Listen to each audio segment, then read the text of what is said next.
All right, guys, I think we're ready to go. Jared, coming to you in 5, 4, 3, 2, all right, guys, I think we're ready to go. 1. Jared, come. What is up, everybody? Here we are. It's another Thursday night. It's time for Legends Look Back. We're trying out some new software, and it's great. It's fine. Whoa, it's something, that's for sure. In fact, I'm very excited to be back with the folks tonight, with all of you Legends lovers out there across the world. Because after all, it's been a little while since we did, a show. I was out. Well, we did a pre-recorded thing last week with my brother. Shout out to my brother Justin. He got rave reviews. Justin, they love Justin. The cool thing is, I was out the week before that. It's been a few weeks. I've officially finished reading every single adult Legends novel. I'll accept your round of applause at this point. That's great. I applaud you. I'm not hearing nearly enough applause. Yeah, if you're out there driving your car, if you're out there driving the car, just don't applaud. Just drive safely, everybody. If you're walking your dog, you probably shouldn't applaud either. Emily's video's frozen. We'll have her back in a second. Yeah. But all right, we can hear her. That's good.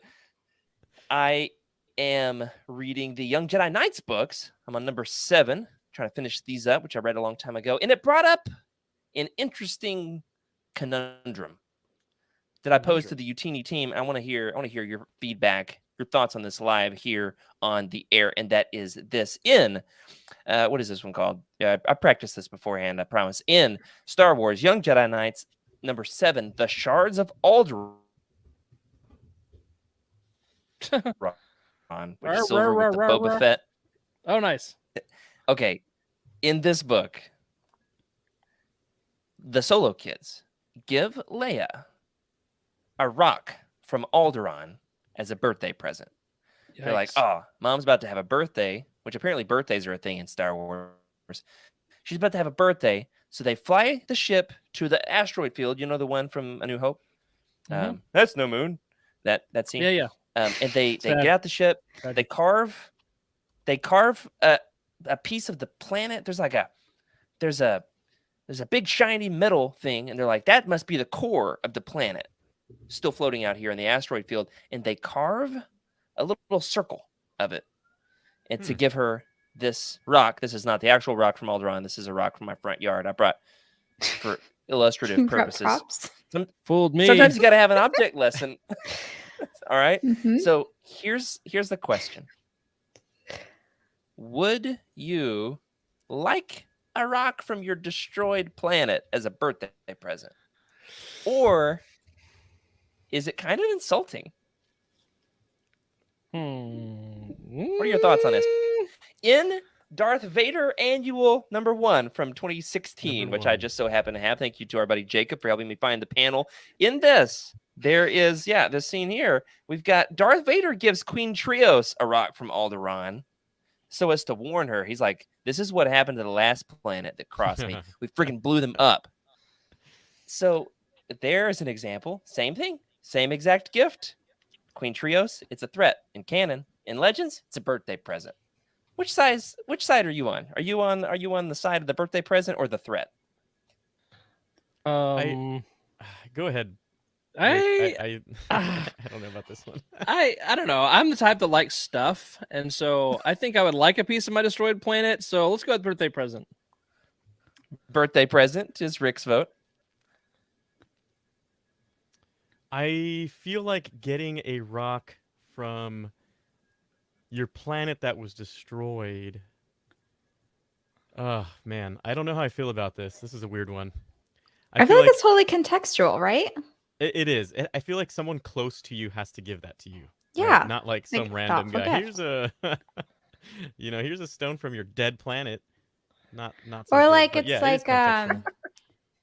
it's totally a touristy gift too, because like I remember my husband, he was like deployed to Korea for a little bit, and he has a piece of barbed wire from the demilitarization zone, the DMZ. He has it's like a, I don't know, like a little random gift. So I feel like it just is totally contextual. Like if it's in a box labeled like Alderanian rock, then it's like that's kind of a touristy gift. If it's like hand carved from your children, that's pretty sentimental. Yeah. And if it's from your enemy, then I feel like that's enough said. Yeah. Okay, Right. so it Good depends on point. who it's from. So Yeah. your kids get you the rock, and it's sentimental. Darth Vader gives you the rock, and you're like, yeah, freaked out, right? Yeah. Right. Yeah. If It's all Darth Vader gives you contextual. anything, I would be a little wary. You know what? I'm still gonna say no. I If would Darth not Vader want gives you a dead- gift, you regift rock. it. That's So saying a dead no. rock, I don't know. Freddie? Dead rocks. I no, posed not the down. question I to don't the want it. team, and Corey Helton, CEO of Utini, Dr. Corey Helton, and CEO, he said it depends on if it has anybody's mummified corpses fused into the rock. Like if there's any Oh, dead yeah. bodies Like stuck in the rock. fossilized. So- Altering. Not fossilized. Incinerate. No. I don't know. Yeah, no, that's a good point. Yeah.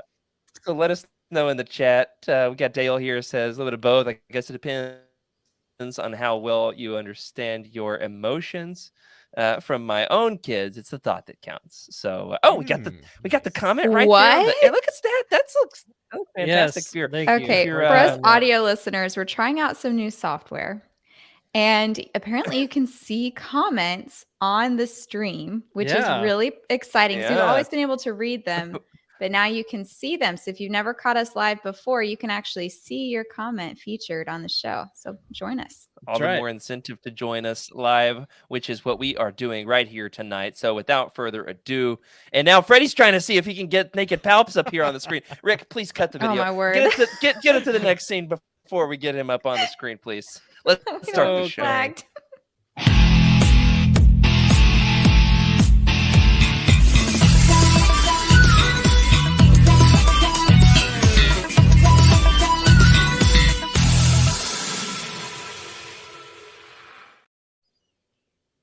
Everybody, and welcome to Legends Look Back, proudly part of the Utini Podcast Network. This is a Star Wars books podcast for people who only watch movies when they're on VHS tapes with 25-year-old commercials, where we celebrate our rich EU history as well as dive into lesser-known Star Wars classics. I'm your host, Jared Mays, back from a one-week strike after my co-hosts talked about Star Trek in my absence when I was out sick. Woohoo! And I'm joined by said co-hosts, fresh out of detention, Freddie C. Speaking of old commercials, Freddie's shaving his beard with a machete. Looks like a What is K-bar. that? it's an AK-47 bayonet, I believe. Oh, okay, nice. Okay. Of course, you own an Old- AK-47 bayonet, Freddie. Of course you do. I don't even Yeah. question that. I for a would second. like one. That's pretty cool. It's, Yeah, you know, very, very old piece. you know who loves knives. In fact, he keeps them right on top of his underwear drawer. Oh, Our producer, Rick Grace. And just for that, I knew that was going to tie in. There it is. Freddie C, Naked Palps. Yep. Okay. Oh. Yeah, it's true. I have a knife set above, like all my knives are right on our dresser. I don't have guns in the house, so if somebody like breaks in our house, I'm gonna come at them half naked with a bunch of blades. It's gonna be terrifying in more than one way. So you've been I like- warned. I like that in your attempt to like go and get a weapon, you might accidentally get a bunch of underwear because Yeah, they're right next you, to each other. you never know. You never It's know. a little bit of pre-show banter Just that make is sure you now put on the right one. Yeah, it's your punishment, Rick, for talking about Star Trek when I'm out. We do have one more co-host to introduce, and that is, of course, I don't know if she's to blame for the Star Trek madness. I feel like she was very much just like thrown into the midst of it. She also, very much Being a played good ball very sport. nicely with the ships conversation that y'all had. while I Yep. Yeah, was you out. always throw me to the ships. And that Like, is Emily you always Daybeck. leave, and then they talk ships every Mhm. time. That is true. Thankfully, I Jared's think I back. held my own this time. There was Yeah. some frantic Googling in the background, but I made it. And it actually was apparently I would win the ship draft. So that's exciting. Yep. Um, Yeah, people do Yeah, like yeah. your choices. They do. It's hard to beat like the Millennium Falcon and like the Lusankya. I mean, I had some strong contenders last week. So For sure. if That's you haven't right. listened to that yet, you should catch up. That's right. That's right. Well, tonight we're going to talk about more ships. In fact, the ships show kind of teed up Ships what we're going to be show. talking about tonight. That's right. The ships show. I really nailed that pronunciation, didn't I? Oh, yeah. We are, of course, talking about the Legends Classic, which I sadly don't have in my hands at the moment. Mm-mm. Like I've never done this stuff before. What's Hey, wrong with there me? it is. There it is. Freddie's got it. That is the Bacta War. by Woohoo! Michael A. Stackpole. Freddie's got him a 30-year-old copy over there, don't you, Freddie? Nice. Probably. Oh, Almost. Those are beautiful. Wait, how many do you have of the same one? oh no, those no, are no, No. these there's are four. Just- Looks this is- like okay. Yeah, 1 through 4. Rogue Squadron. We are Witch's doing Gamble. our Bacta War roundtable at long last. In fact, much acclaimed, much clamored for. The folks have asked for it. In fact, we accidentally, released an audio episode labeled the Bacta War. Hmm. That's Whoops. my fault for not changing the description in ClickUp. And Oops. yeah, but hey, this is the real Bacta War. What if the real Bacta War was the friends we made along the way? And that was a good line. That's a good The line. more you know. I was just thinking about how we banter for so long sometimes that people could be listening to that episode and never even recognize till later that, hey, wait a second, they never talked about the Bacta War. That's That an actually- excellent point, and I apologize if that was you, That did happen. dear listener. Whoever it was, they were a good sport about it. So shout Oh, out good. to Okay. I forget somebody. Could have been Surfer Eddie. Could have been no Aiden. So shout out to Aiden for Thank you, Aiden. getting halfway through the episode before he thought to question. No, there was a discrepancy between the description and let's move on. Okay, we are here for the Bacta War finally tonight. Emily, give the folks the facts on what exactly is the Bacta War. Nothing but the facts. All right. It is written by Michael Stackpole, published in 1997, and it is the 4th book in the X-Wing series, the final entry in the first wave of books focusing on Rogue Squadron. And the reason we're covering it now is it was re-released in November of 2022 as part of the Essentials Legends collection with a sick new cover. Hmm. Is that That's right. factual enough for you? Absolutely. That was great. Thanks. I loved it. Perfect. Here's the fun thing. It's time for the summary, and we're going to describe what exactly happened in the Bacta War. Now, I did something different with the summary this week, and I'm very excited. Uh-oh. First, we're going to read the summary, and then I'm going to tell you how I came up with this summary. Are you ready? Oh, okay, go ahead. Yeah. Here we go. Rick, you want to Who's do the reading it? honors? You want to read read the summary? Sure. It's like when the Bible class teacher asks for a reader, and everybody looks like they've never seen a Bible before. Yeah, That's what's happening. They did a right little look away, try to avert your eyes, don't look at the teacher. But yeah, I am in got fact this. illiterate. Yeah, that's that Yeah. kind of look. You've been called All right. upon, Rick. This is your moment. The Bacta First War. of all, spoiler warning. So you should know that there are spoilers coming for this book. Here we go.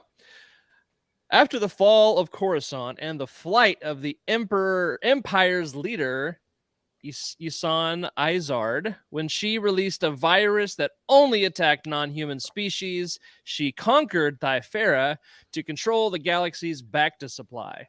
Rogue Squadron saw the need to take Thyfera from Izard's control. However, the New Republic refused to authorize the mission, leading the members of Rogue Squadron to resign of their commissions and go rogue. They formed their own base and were outfitted with equipment and supplies through donations, sales, and acquisitions, with the help of various allies, including the return of Bror Jace, plus scoundrel types like Talon Card, Huff Darklighter, and Booster Tarek. Yeah, the rogues conducted numerous hit-and-run attacks on Thyferan Bacta convoys and refineries, using the stolen Bacta to finance their war and donate to the New Republic. Popcorn Freddy. That's a new name, Popcorn Freddy. Cool. Yeah. All right, here we Yeah, go. that's not as good as Freddy. I'm going to be honest. Thanks to Cheryl on that one. All right, here we go. Here's the next phase. On Thyfera, Isard worked closely with Fleary Voru and Elise. Oh my gosh, hold on. I just can't say this name. It pisses me off every time. Irisi Dlaret, as they allied with the traitorous Bacta faction, the Zukfra Corporation. The rogues teamed up. The other faction, the Zoltans? Mhm. Zoltans? Is that okay? The I think Zoltans so. and the Ashern, a Vratix resistance group of bug commandos or something like that. Honestly, it's a lot of bug stuff. A lot of political bug stuff. They went back to the old school rebel tactics with hit and run attacks on the Bacta supplies, drawing out Isard. Booster Tarek was able to bluff the imps at Yag Dual Base and stole the Virulence Star Destroyer 2 for himself. As Corin Horn said, a ship to fit his ego. Ooh. The greatest name ever. Love that name. A strike team infiltrated Thyfera on the ground while lots of pew-pewing took place above. The rogues, with the help of Bash Kraken, his A-wings, of course, won the battle by refitting their X-wings with a boatload of missiles and proton torpedoes, with Jared's cursor, of course. Okay, sorry. With Corin taking out Irisi head-to-head and teaming up with Tycho to take out Isard. Or did they? Next. In the end, Booster got to keep the Star Destroyer, which he renamed the Errant Venture. Ever heard of it? Wedge was given command of the Lysankya, and the Rogues were welcomed back into the New Republic military. Oh, yeah, and hey, Corin and Mirax were married, which Booster was real happy about. I'm sure you can imagine. So it is time for me to reveal the secret behind the summary. Anybody want to take a guess? What was different? It was definitely written as if you were talking, that's for sure. I could hear you as I was talking. I was like, punched it up a bit. You did. But you did. Was it written by a robot? But it was written by a Did robot. ChatGPT do this? Oh, So- man. That was going to be my guess. I got the robot. I got the AI to write a summary of the Bacta War. That's crazy. I took That's a all good the job. information I could. I copy and pasted all the information I could find about the Bacta War on the internet, its plot, into the chat love in that. the chat GPT. And then I was like, write me a summary in 250 words. And then I was like, write me a summary focused on the characters. And then I was like, write me a summary with some heart, And so I went through all these and I punched it up Wow. and I added some things and took stuff out and probably spent more time on it than I normally would. Sounds like Normal. you really had an experiment right there. Summary, but It's funny, even though you used a robot, your personality is 100% in this thing. I think Oh, we can yeah. all say that. Yeah. Yeah, you went through and added your commentary, your little flair, because you can't leave well enough alone, Jared. that's very true. Get You it? should have seen. Insert you a sh- little something. You should have seen some of the stuff it came up with. At one point, Luke Skywalker saved the day, which is not true. Oh, At one point, the battle was against Grand Admiral Thrawn, Oh, nice. and then in another one, they battled the Bacta. The Bacta was the villain. Wow. That's like anti-vaxxers or something, Yeah. This episode We hate is Bacta. unhinged so far. Oh, Absolutely crazy. unhinged, and we're only on the Well- rating. Let's go around the horn. Let's start with Rick. Let's give the ratings for the Bacta War. We've got 5 categories: masterpiece, incredible, good, fair, and mediocre. Where does the Bacta War fall for you, buddy? Well, here's the deal. This book had a lot of good space combat. The pew-pewing up and above, man, that did not do justice for the incredible, Yeah. or dare I say, masterpiece. Okay, whatever. I'm trying to make up a word that has to do with masterpiece. So really, Master really specific? good. Yeah, sure. Some great Masterpiece space horrific. combat. Exactly, masterpiece horrific. And so I have a hard time rating this one. It's not like Yeah. the best book ever.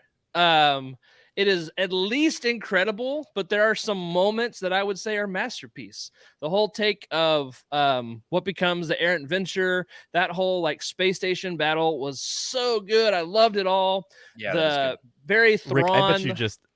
I have to tell you, when I read that part with the whole Errant Venture and Booster Tarek and all Yeah. of that, I knew you were like in on it. I was like, Rick's Oh, gonna yeah. love this.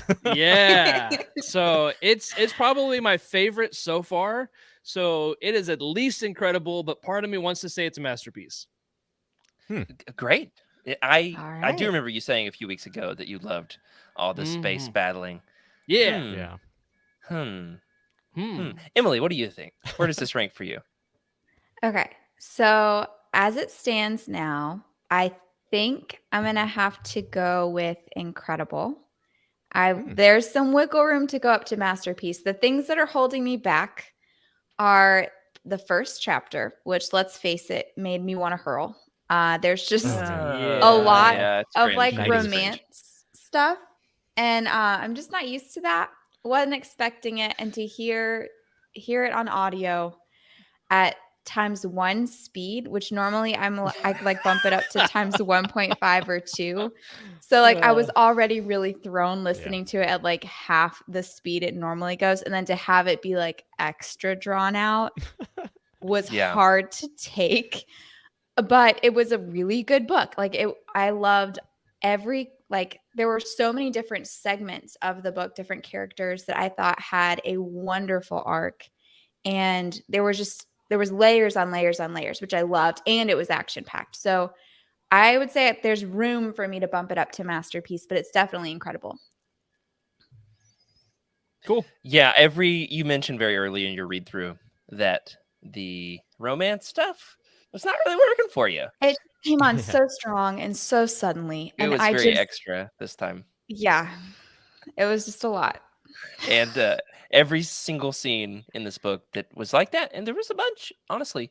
There were a few. Every time I got to them, I was like, they were extra difficult for me because I knew that you weren't enjoying them. So thanks for that. It's all your fault.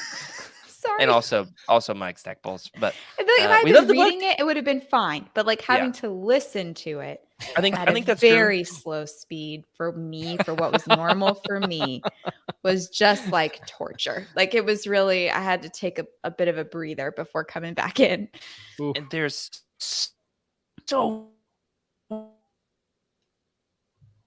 Uh-oh. Jared froze on the Much surface. book narration. Say that again? Yeah, it's probably the universe trying to keep me from insulting Mark Thompson's narration. I'm trying to say his narration is absolutely masterful. His alien voices and the emotion. However, there is a possible critique that you could say his female voices are not his strong suit. We'll say that much. Oh, you don't think so, Jared? And so we'll talk about if we get him back on the show, we'll ask him about his process for doing ladies. In his defense, there are a million characters in this series. Like to have a distinct voice for every character, that's every miraculous. Female character as well, right? Or like, what do you do at the Gand? I've got oral. Yeah, the oral is his oral quirk. We'll talk more about oral in a little while. Oral quirk, right? So we got a lot to say there. Freddie's his face is about as beet red as the red parts of Boba Fett's helmet. You like the maroon? That's. Whew. I'm gonna have to get Freddie, a snippet of that oral quirk. Everybody's oral quirk impressions. 1, 2, 3. Ready, go. Oral. All right, Freddie, your turn. What's your rating for the Bacta War? And Emily's face the whole time. Yeah, Emily's face is frozen in disgust. No, Fortunately. really? And she's gone. Okay, Oh, Freddie, man, what's your okay. rating? For the those Bacta audio War? listeners, just check it out. It's fun stuff. We're having fun tonight, that's for sure. The rating for Bacta War. Let's see. There's mediocre. There's fair. There's good, incredible, and then there's masterpiece. This book is good, but it's definitely incredible. That's for sure. So, reading this book, I cannot help but think of all of the tactical warfare that went on and how hard that was to read in the book, but how fun it was to be able to listen to it and just take yourself along for the ride. I mean, you're taking these S-turns, these inverted S-turns with Corran Horn, and Mark Thompson does a fantastic job at mispronouncing Rancor. But, you know, he does a great job. The performance is fantastic. That was the other guy. Yeah, I'm just kidding about that. It was a fantastic book. The audio, if you've never, and I know there's a few folks out there who've never dove into any sort of audiobook, but this franchise, if you've read it already, just go ahead and dive into this. You've read it once, probably multiple times. It is fantastic. You're going to go on a journey, and there is something amazing about these combat situations that you're sitting along with, and you're in the head with Corin Horn. You're in the cockpit, and you feel the frustration. And yeah, this book is amazing. Where it goes, you don't know. I remember, I haven't read this in a long time. I couldn't remember a lot of what would happen in the middle. I Same. had an idea of what happened on the ends, but listening to the audiobook, it was a wild ride. I feel like it's almost like the you're whole saying, time. Freddie. It's almost like Yeah. you're saying, if this book was a grilled cheese sandwich, that Oh my God. you knew what the buns were like, but you weren't sure what kind of cheese you were going to get in the middle. All right, we were. I knew there was discussing cheese. grilled cheese That's a sandwiches. real weird way to describe that, Jared. A little bit. A Mm. little bit. Strange. What? You never had one with Fontina? It's very different Ooh, than Fontina. the aged white cheddar. Is that that we character often in go with. Greece? Have you had one with Fontina? No, that's Yeah. The Fontina grilled cheese, is the it Panera Cha-Cha? bread. Ever heard of it? John Fontaine, Jimmy Fontaine, something like that. All right, we're back. Jimmy Fontaine. Here's my review. I'm going to give it just the good. I would give the first Rogue Squadron arc, the first 4 books as an arc. It's incredible for me. I absolutely love it. It's fantastic. But this book has so much of the characters sitting around talking to each other. Like, it has so much of this just kind of nothing is happening, and they're debating the prices of proton torpedoes. Did we read the same book? I mean, you know what I liked about it? It showed what it probably takes to be a smuggler, and I was like, man, that's not too far from my job. So much of them sitting on. So hold on. I want to get this straight. So they start off as a part of the New Republic. They decide to split off, buy a space station, accumulate all these ships and like guns and torpedoes. They team up with smugglers. They conquer an entire planet. They kill Isard and steal the Lusankia. Like all this happens, and your complaint is that they sit around talking too much. Yeah, Whoa. that's one of my big complaints. Mike But drop. I think books 2 and 3 are just so much better for me. The plots are so much more interesting. This time around, like, they've already conquered Coruscant, and this is like mopping up action. This is they've just got to go deal with Isard. You And think she doesn't that have a coherent controlling the medical technology necessary for saving half the galaxy is just mopping up? Pretty essential. I can see where Jared's coming from, because it's all just like, all right, let's get rid of the past kind of thing. Let's start fresh with a new story. Get rid of Glaret. Who needs her? Get rid of her, and then let's get rid of the Lusankia and everything else. Yeah. It's kind of a total refresh almost. It definitely does I can't change. believe It is. It's kind of tones.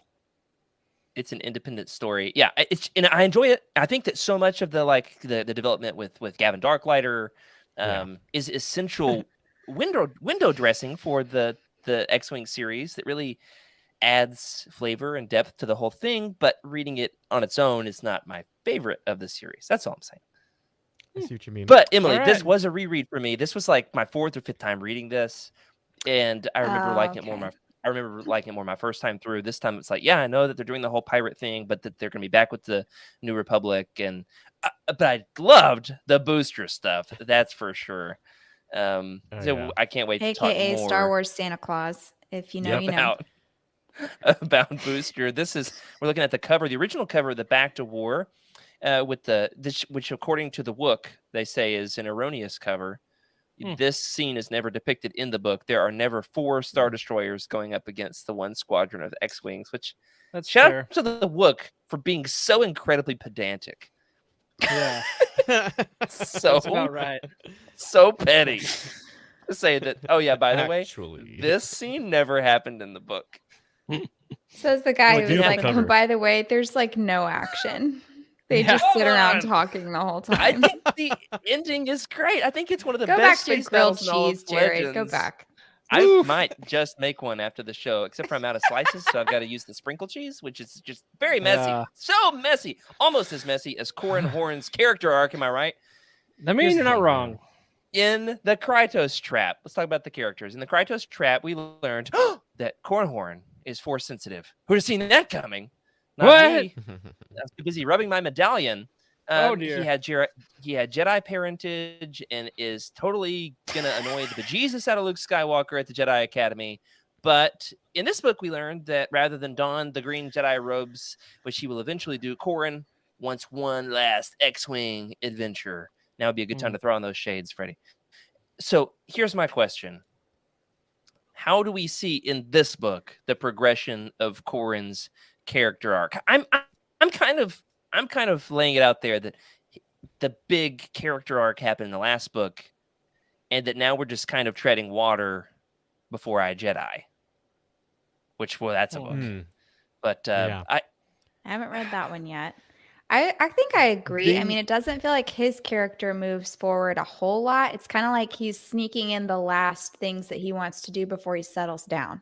And then he marries Mirax, and apparently he's going to just hop over and be a Jedi. So it's like kind of like he's closing off this chapter. Oh, wait till you read on Jedi. Wait till you read on Jedi. Yeah? Oh, gosh.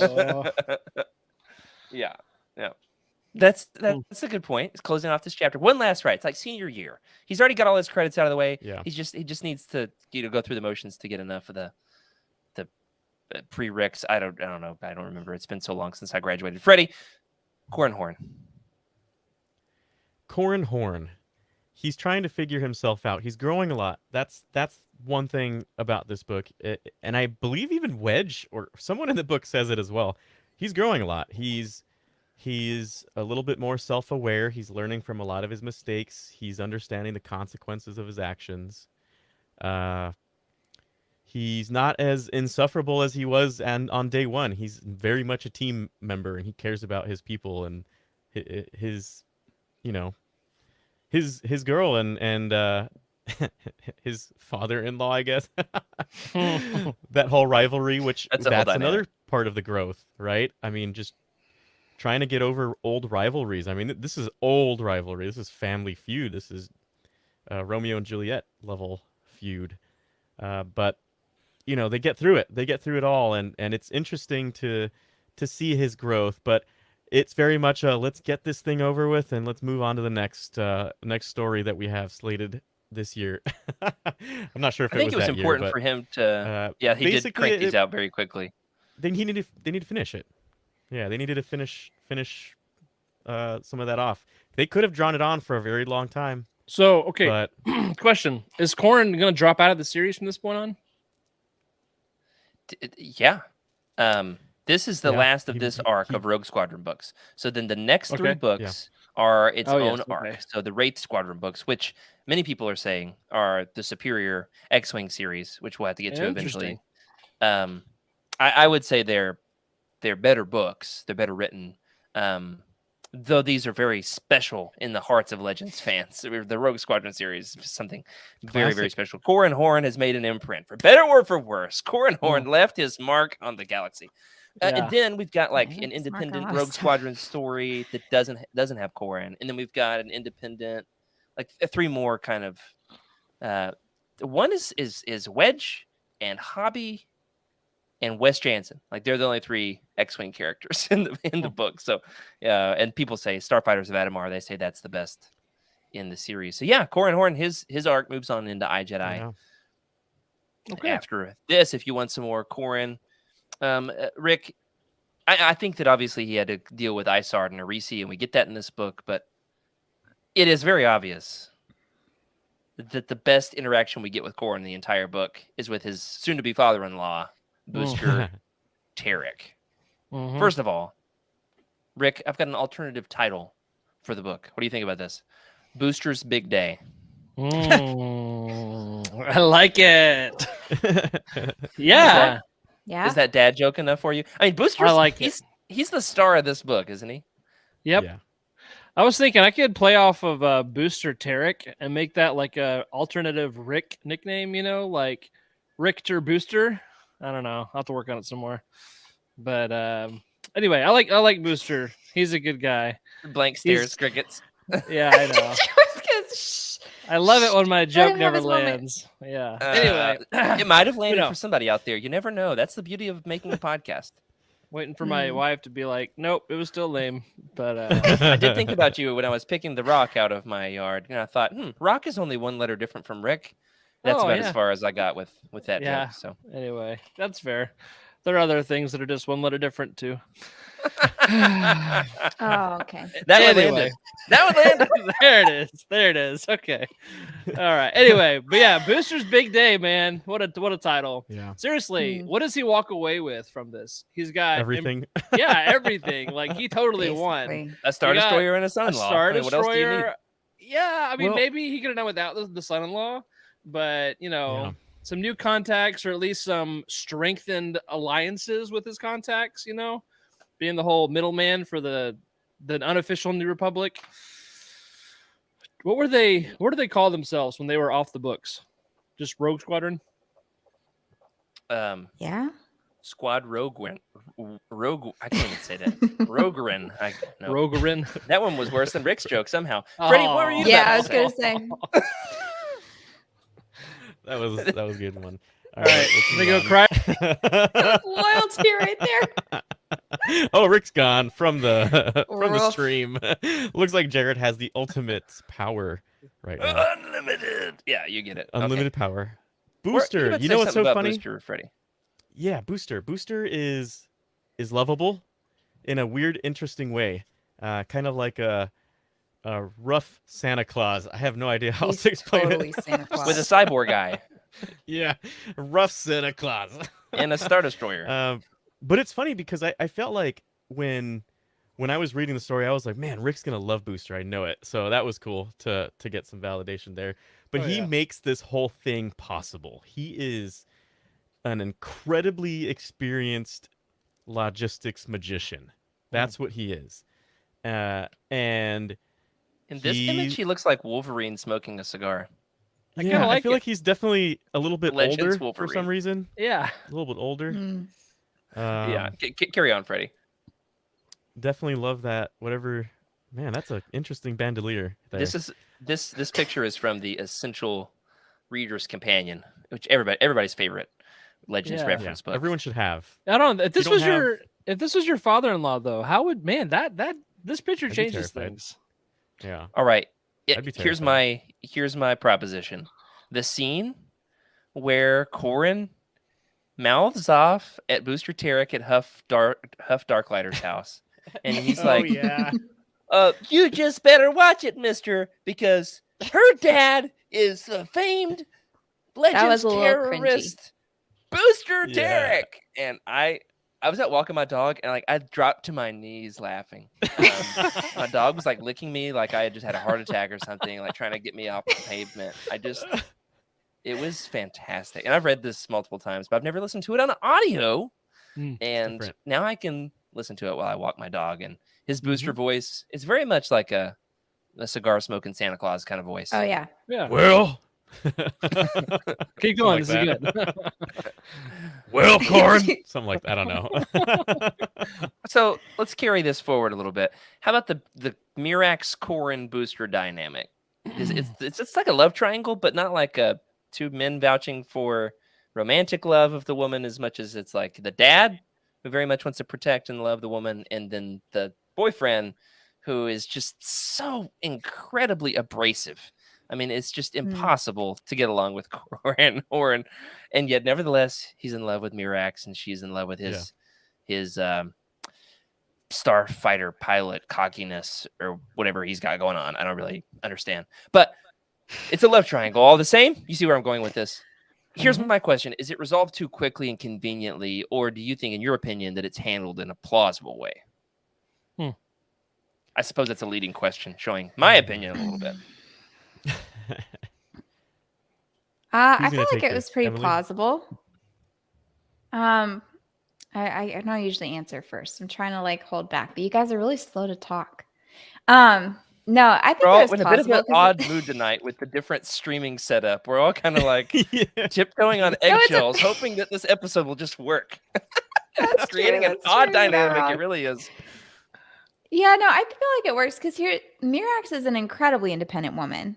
And Booster knows this. I mean, he raised her. He knows that when her mind is made up, like there's mutual respect there that's beyond the typical like daddy's little girl kind of thing.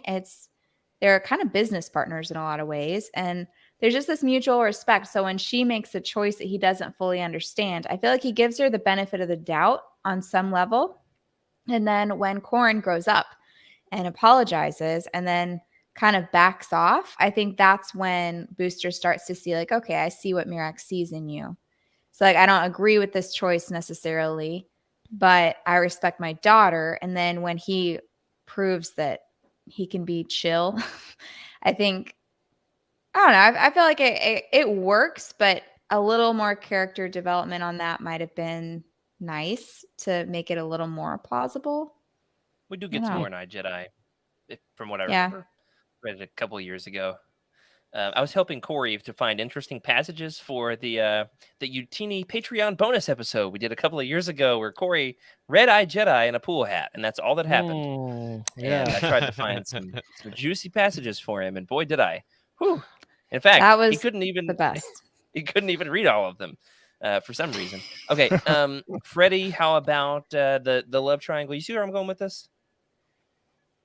Love triangle. What? I feel like That it was not classic. a triangle. I was trying to spin it. The love triangle, guys. It was like a circle Love that you just triangle. did. Love circle. Love I circle. would give Wedge more credit. To your point, Emily, I would give Wedge more credit for helping these two man babies to resolve their drama than That's true. I would Corrin for apologizing. He Yeah, was you're right. a neutral party. He was a completely neutral party, not anybody who offended the law and nobody that really, a necessary person. He was his family was running a gas station, right? A pretty honorable thing, and sure, Wedge is not someone you really want to get mad at, because I feel like he's really trying to go for the best cause, and if you're against Wedge, then you're kind of against probably the best cause. But there's a lot of growth. Like I said, Corrin had to grow and understand that, one, he really loved Mirax, right? Like, her over everything, her over the fight. If he wanted to be with her, he knew that he needed to be the better person in the situation, apologize, and say, look, we might not get along, but, I love your daughter. And to be honest, I feel like it's kind of weird for them to have such a feud. I understand it because it was his father, but it's like, man, go fight your own battle. Like, that was your dad's battle. This has nothing to do with you. But right. I guess I could see like the basic, whole propaganda thing, but yeah. The basic premise of the feud is that it's Corrin's, just for anybody who may be lagging behind here on some of the details, Corrin's father, Hal, had put Booster in prison in the first place. That's the source of the fight. And so Booster says, like, I would never, sends him to Kessel. That's right, with the spiders. He says, I would never want my daughter to marry a Horn. That's the, and then Corrin's like, I'm not my father. And so that's the real spin on the Star Wars formula. You've heard of I am your father, but it's in the Bacta War where we have the big twist is I'm not my father. And I don't want to be your father-in-law. And then the next book, the twist is who's your daddy? So it's just we really what an episode we're having. All right. Moving along, I will say I feel like that the love triangle not love triangle, but like that tension was explainable more so than the demise of Isard and Arisi. I feel like those were more abrupt. I wanted more there. We spent way too much time at Darklighter's house. Way too much time acquiring proton torpedoes and not enough time dealing with Isard. Go ahead, Freddie. Yeah. No, I Emily's on a roll right there. I think, their deaths were very short, abrupt, quick, and when it was done, I was like, "Are you sure?" Like a few paragraphs, like not even pages. I don't think. Cut it to them. I'm going to the shelves. I got to grab a book. Cut it to them. Okay, Emily, keep going. This is all you right now. Well, yeah, no, I feel like I wanted more. Like, we got 4 whole books of Isard, and like, was it 2, at least 2, if not 3, where Arisi was the traitor and we didn't know it. And then just to have that like so short of like a little like footnote, like, oh yeah, and then he like chased Arisi down and she just like crashed into the moon. There wasn't even an explosion and she would have hated that. Like, yes, it was like it left her wanting more. She wanted to go out in more glorious death, but it also kind of left me wanting more. Where like I kind of wanted her to go out in a blaze of glory, but like I guess you kind of want to twist the knife a little bit when there's a traitor. I don't know. What do you think? Sure. Definitely. All right. What if I told Jared, you, just Emily, that looking at there whatever is you a found. book? What if I told you, Emily, that there is another book in the X-Wing series titled, can I get the one, Rick? Ready? Titled Isar's Revenge.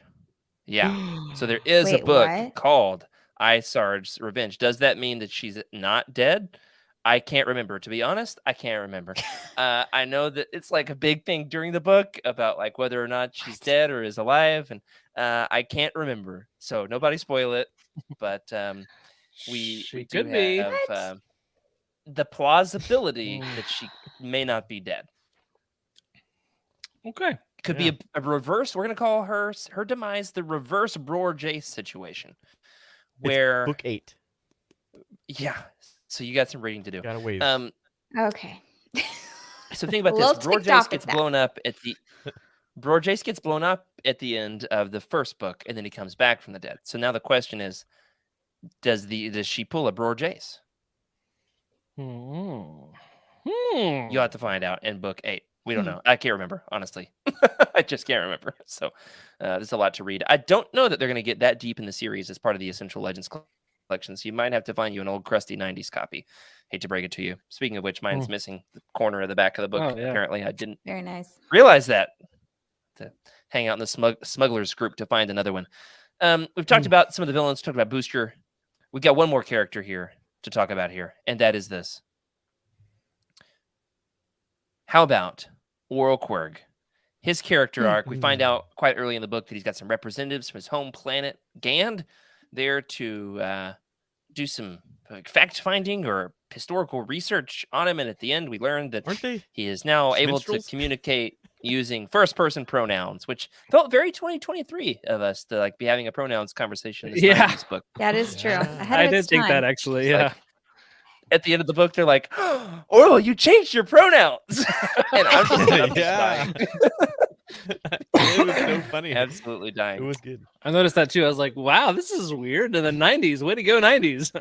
Yeah, seriously. I think we all kind of had that same reaction. I was like, "Huh, how timely for this whole thing to go down." And I think you have a question here, Jared, that is so let's move solid. into the overarching questions. We talked about the characters. We got a handful of the big picture questions. One of them is from the chat, Joseph. So shout out to Joseph for this excellent question. And to be honest, we need to like put out a Utini guide on this because it is one of the most difficult and most frequently asked questions in Utini history. I mean, this one comes up all the time.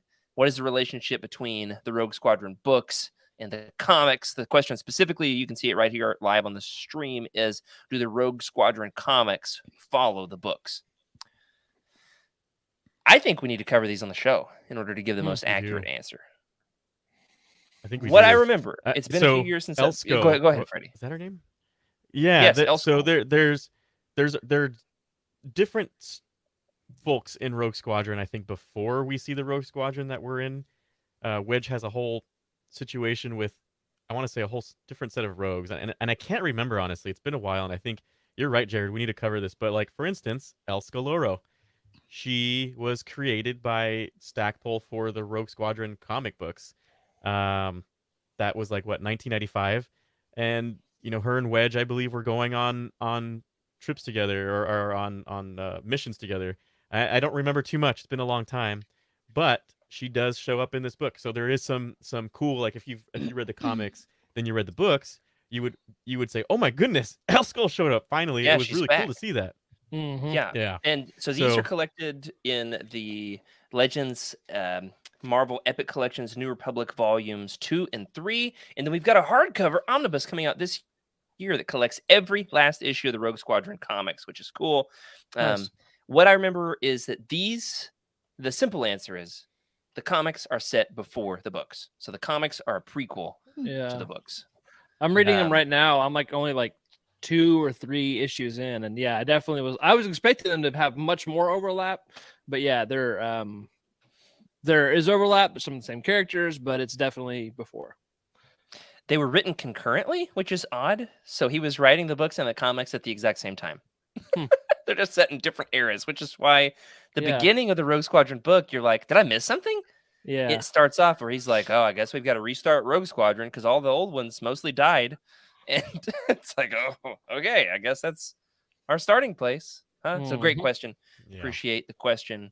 That's and the answer is there's a lot there for us to dive into that we really haven't yet on the show. A handful of other overarching questions here. This book, after all, is called The Bacta War. And though ChatGPT wanted to say that it was the Rogue Squadron facing off against the Bacta, they are not the villains. In fact, Bacta is medicine. It's drugs. A plant?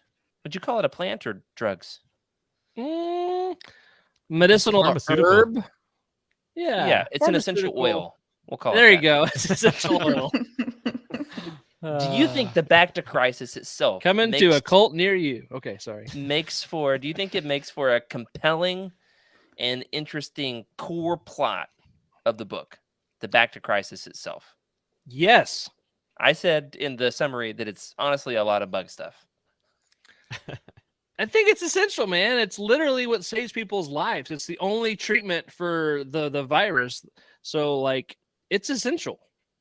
Yeah, it's still essential. It's essential for the military too, and I feel like when the military needs something, they need to get it. Right?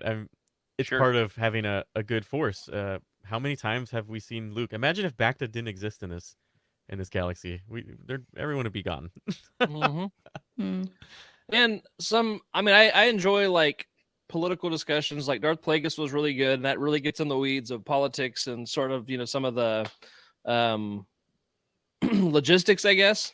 And this book is the same kind of thread of lots of logistic, lots of making things work. And so it makes it feel real, and it shows just like how episode 1. Yeah. All the politics. Yeah, exactly. It's not just good versus evil. It's explaining how good actually does its job. So yeah, I don't know. I think it was a good plot. You know what helped me with the plot this time around? I've always kind of struggled with the Asheron and the Zoltan and the Zukfra the Bacta factions, honestly. Just like, oh man, I can't wait for this part to be over. Let's get back to some booster drama. This time around, it helped me because all of the Zoltan, right? They're the ones that had the coup that gave control to Isard. I think so. That's not the guy at the fair that you put the nickel in and he gives you a fortune. Listen, the Zoltan, you knew they were the villains because they had British accents. That was how I was able to keep them straight. This time around, all of the Zoltan, like Reese's Bacta faction, they all had British accents and they were uptight. And Roar Jace's faction, they were down to earth. That was how I love the accents they go with too. It's kind of like a Germanish. Yeah, it's German for sure, not British. Thank you for that, Freddie. I appreciate it. The Europeans, they're over there on their side of the pond doing their thing. All right. We talked about the factions of the Bacta. What about the factions of the rebels? This time around, we find the Rogue Squadron being kind of off on their own, little splinter pirate group. Do they work for you better as a legitimate government fighter squadron or as a ragtag rebel, stick it to the man under the radar squadron?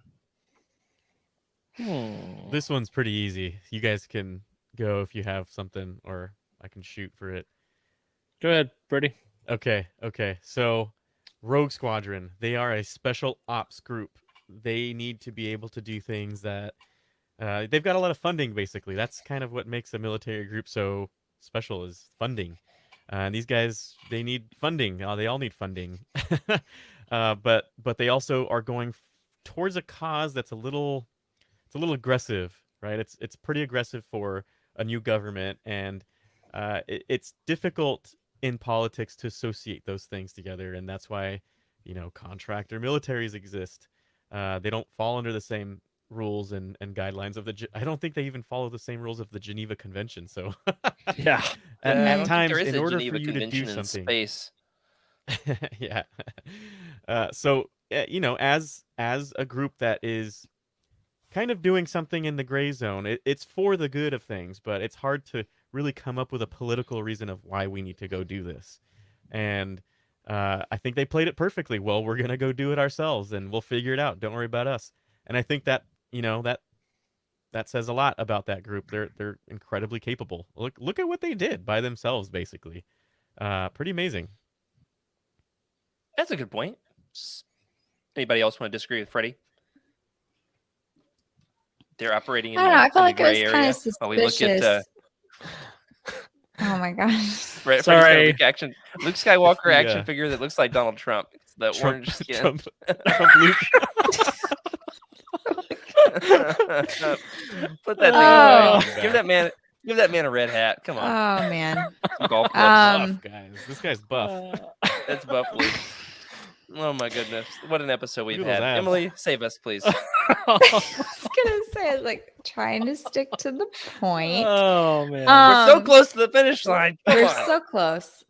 Almost made it. No, so I feel like yes, it was effective, but like this is something that is so like if you want to be a special ops group, you have to like just start secret and stay secret. You can't just be like, oh, we're part of the New Republic. I'm like, oh no, we're not. We painted our starships. You can't tell that we're in the New Republic anymore. Yeah. And we're gonna get our money from a slightly different source. And then they like just turn around and go right back into it at the very end. So it's kind of like, okay, like no one's gonna believe that you weren't Yeah. like that this wasn't that's fair. sanctioned. Like if you want to be secret, you gotta stay secret. Mm. I don't know. Yeah. Ooh, it would have been They interesting. just kind of tidied it all up. Hey. Yeah. That was a little too convenient. Like, okay, one book you're just gonna like pop out, do it like a heist basically, and then like pop back in. Not a heist. But That's why like, I Jared don't gives know it a good. what you want to call it. Yeah, I will say it would have been better maybe if there was some actual tension between books. the legitimate New Bacta Rebellion. War 1 and 2. Oh, that too. But Chat like GPT, get on it. that's right. It'll put it out and get Thrawn in there and who else? I don't That's know. right. But yeah, so like if there actually was like this whole thing where like the Republic was chasing down Rogue Squadron as well, that would be fun. I don't know. Yeah. But it worked out. That's a great idea, Rick. They should hire you as a That consultant. is a good idea. I should be a consultant. Go ahead. I just love the snapping. You got to keep doing that. Snapping. Did y'all see in the video I do with my brother where I go to clap to like conclude the episode? I was like, all right, that does it. And he sees me about to do it and he does it with me. Like that absolutely killed me. So good. Nice. My wife said we need to get him to church. And when I do that at the end of a sermon, all right, that wraps it up. And like have him clap with me. And anyway, it was fantastic. That was a great. good one. I It do was a have good to say video. that like in that episode, you did say that I worked at Dolly World, and that's not a thing. What? It's Dollywood. And I did have to correct you. I appreciate the shout out. And it was hilarious that we got a genuine Gen Zer on the show. But I did just need to Dolly World. What I call it? Dolly World. I'm gonna have What's it called? nightmares of this doll-filled Dollywood. amusement park. That's gonna be my new nightmare. Thanks. I for called that. it Dolly World, and it's actually called Dollywood. Dollywood. Dolly. But I like understand your Hollywood. That's the confusion pun. because there's Disney World. Sure. And Disney- then I've this been there. is- Uh-huh. Yeah. So I get it. I just needed Dolly Oh, to know man. that I fought for her You did. You Oh. fought for for what Dolly. was right. Somebody had to Dolly do World. it. There it is. And Mhm. Dolly won. And you know She is the Dalai Lama after all. who I would fight for, and that is Wedge Antilles. yes. Yes. Dennis Lawson himself. This is a big deal. Yep. It's our last point. We're going to go out tonight. This is a point that was raised in the Utini team chat this week, and it had to make it on the show. And that is this. I don't know if this is the first time ever. It might be. I know that he really distanced himself from Star Wars for a long time. The original Wedge Antilles, Dennis Lawson, is going to be at Star Wars Celebration this year after he was just recently in The Rise of Skywalker for 1.2 seconds. He is now back at Star Wars Celebration. Anybody going to Celebration? You going, Freddie? I'm going. Got my passes. I'm ready to go. You. I'm gonna be Nice. Ready to sad go. with Rick this time around. Not there. Maybe I'll go. Maybe I'll go. You never know. Yeah, You probably won't not. go because it's on Probably Easter, and as a It's on minister, Easter? there's no way you can go when Yeah. What a it's weird time to schedule. when that. it's Yeah, a bunch of LTC, pagans. LTL, and your own church doing stuff. You got too much stuff going on. Yeah. well. I hope you get a picture with Wedge, Freddie. What the Yeah. I would love contribute to. toward the Wedge Fund. I would love to. And by the way, like there's a whole story, the Wedge Fund. Yeah, please, that would be great. There's a whole story, and I need to check my facts on this, but there was something about Dennis Lawson not even knowing that people wanted him to come back or loved him and all this stuff, and ended up getting connected with somebody who got him connected with actually getting into the movie. And it was cool. it was an incredible experience. I think I don't remember. It's been a long time.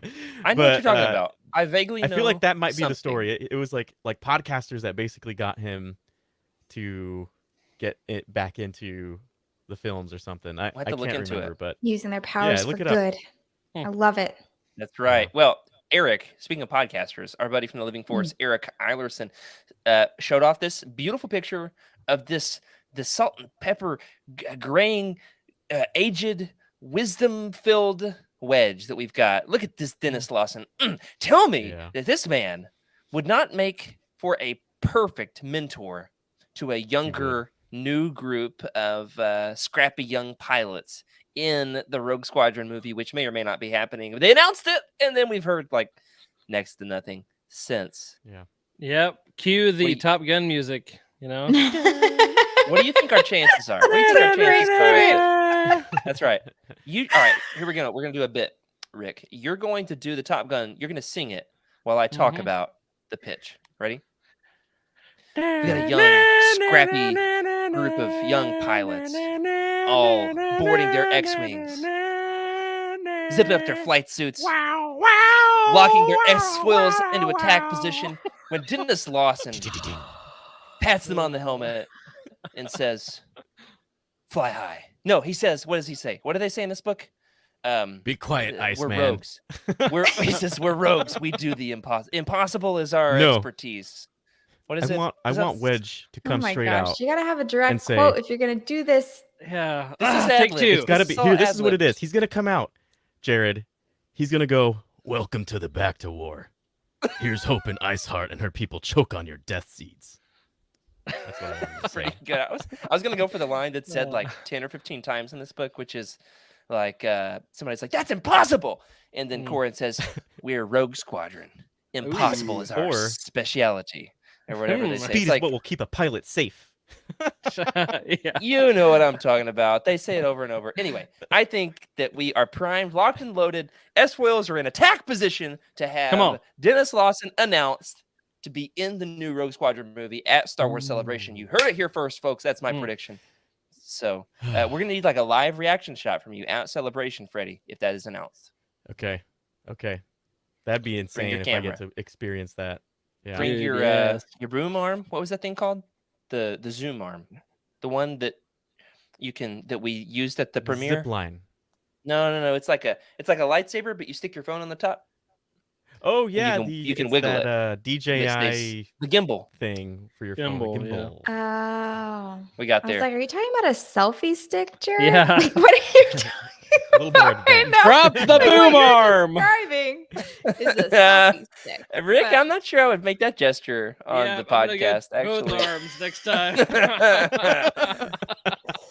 well, we landed the plane in the end. What an episode it boy. has been! Yeah. But we have landed the plane, or should we say, the X-wing? No, the plane. is Also, fine. one more great question here in the chat.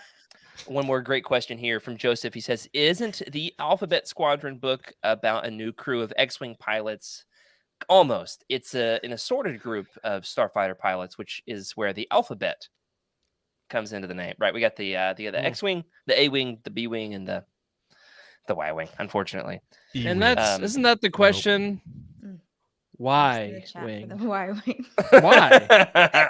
Yes, absolutely. Yeah. B-wing. Absolutely. Yeah, they're I need you outdated to and slow. be the wing. Yeah, that's right. Oh my gosh. There's a y'all. U We're gonna wing. have That's a canon thing. They got the- Starfighter Philosophy 101 from Rick and Freddie. Pretty great. That does it for this week. Thanks for joining us for Legends Look Back. Thanks to our incredible patrons for your amazing support. We love making this show, and we are glad you are along for this wild ride that we've got here in our cockpits with the S-foils and the inertial compensators, and you know what we're talking about. You know, we just did it. We finished the first 4 books of the X-Wing series, and we are grateful that you have helped us support us on our journey. A special thank you to the Jedi High Council, Brian, Julie, Earl Q, and Carl Sander, and the Alliance High Command, Chris Carrizo, Ashley Ingalls, Elizabeth Cloutier, and Sally, and Chris Eilerson. Remember to sub to the channel and leave us a review in your podcast platform of choice. The little thumbs up button helps too. The like button, that helps people to see it. So they say. I don't know for sure. Want your thoughts around the show? You can find our contact information in the description below. And of course, we are on Twitter as well at Legends Look Back. Remember, everybody, to keep the Utini fan code and be a force for positivity in the fandom. May the force be with you.